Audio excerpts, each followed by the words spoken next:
So after nearly 4 years full-time on the road traveling in Earthroamer number 28, it's time for us to get a new bike rack. My son just got a new bike, so we wanted to upgrade the rack as well. We've been using the North Shore rack that we actually cut and customized to fit into this spare hitch where the spare tire is on our truck.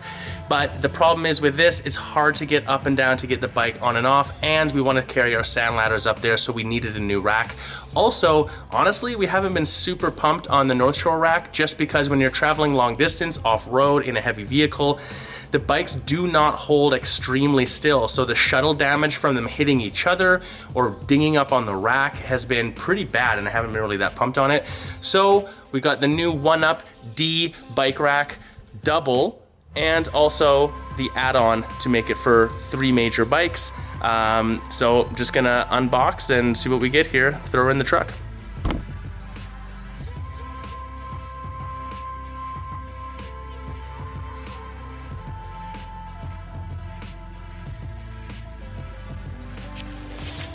So a couple of things in the box. Obviously we have our locking pin here. This is kind of cool. Branded actual tool, Allen key set. This is actually a really nice Allen key set. Comes with it, and then our special pin here as well. Nice.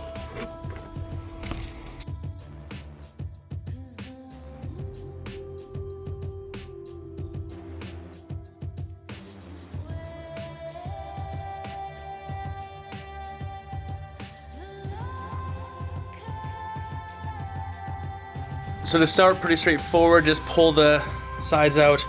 Comes with a couple of bolts.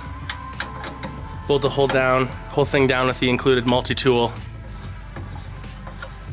And then we've got it pretty much halfway there. Then it says to assemble the end cap.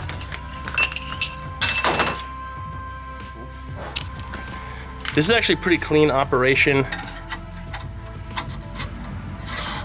Nice machining here. Slides in, piece of cake.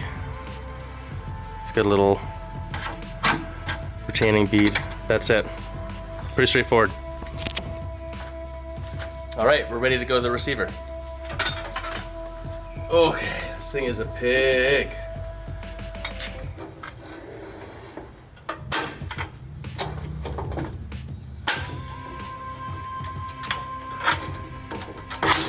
Put it into storage position. And then this is where one of the cool features is this ball peen that's in here. You tighten it up so that it locks in place and the whole thing holds super still on the hitch.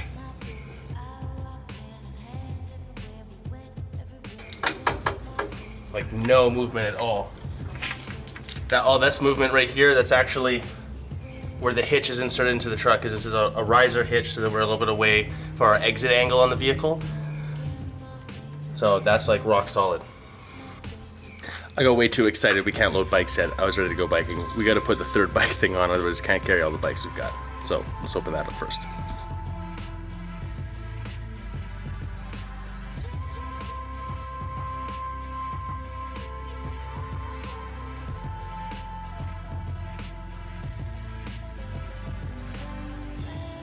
So one of the things that's really cool about this is how tight a second, or in this case a 3rd bike add-on is. I mean, this thing is really narrow. It's really just not a lot of excess. The problems that we've had with a lot of other bike racks, if we were on a Thule or a Kuat rack or whatever else, is you can only go from like 2 to 4. So you just end up with this enormous, boxes all over the place here. You just end up with this absolutely enormous setup. So it's kind of cool just to be able to add only the 3rd bike, and then this has the option for the 4th, but to not have excess, basically, with what you're doing. So let's get this thing loaded on.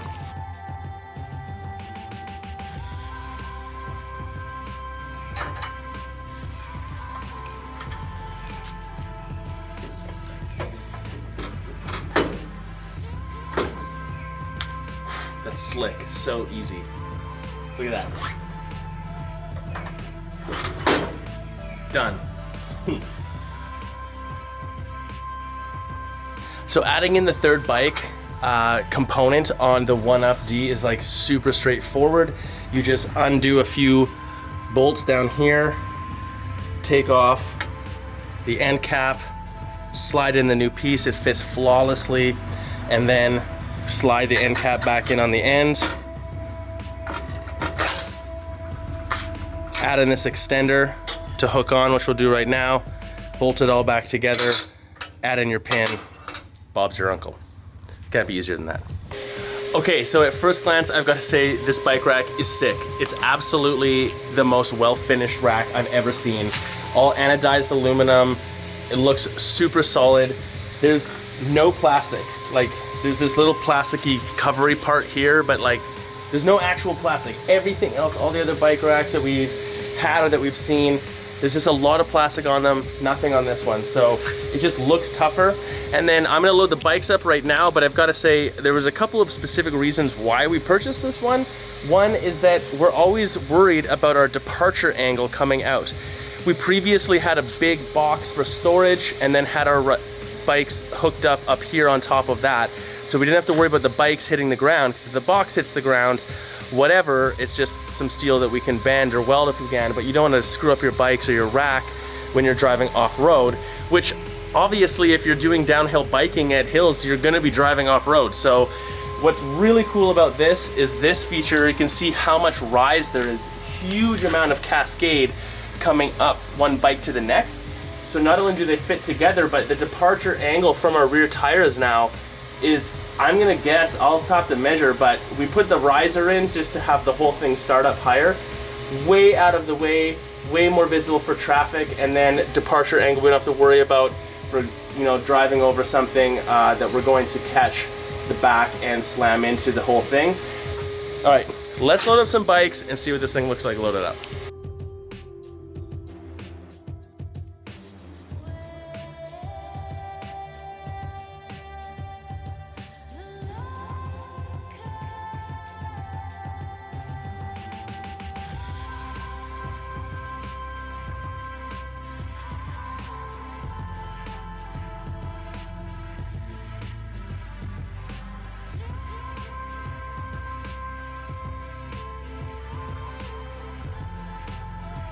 Okay, so bike loading is pretty much simple, but I've got to do one more adjustment here, setting the tire size, because my son's bike is still only running 24s, so we want to make sure it's locked in there nice and tight.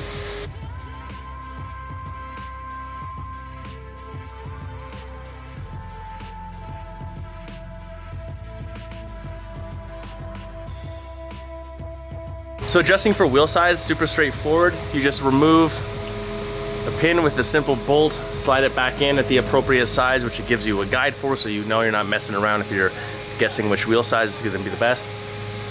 Tighten her back up, you're good to go.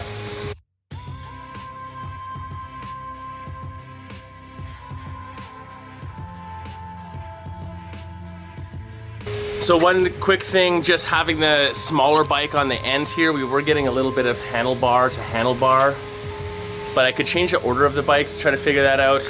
There's a pretty easy fix, because the locking teeth right here give you so much adjustability that all I did was position this bike further this way.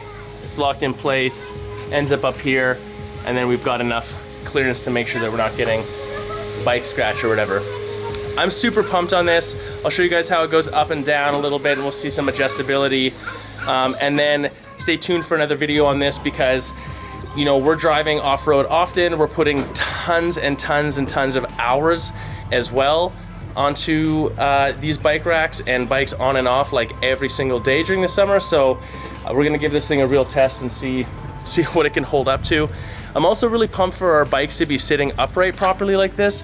One of the things that we found with the North Shore rack is that our brakes were always going. I had to do a brake bleed so often because they're just sitting upside down all the time. And no matter what we did, got a professional brake job done or bleeding it myself, always when you're traveling like that, you end up with no back brakes until you're pumping halfway down, which is not cool, because when you roll in somewhere and you're all pumped to, you know, gear up and get on, and then you go on the trail and you've got no brakes, it makes it for a different kind of ride.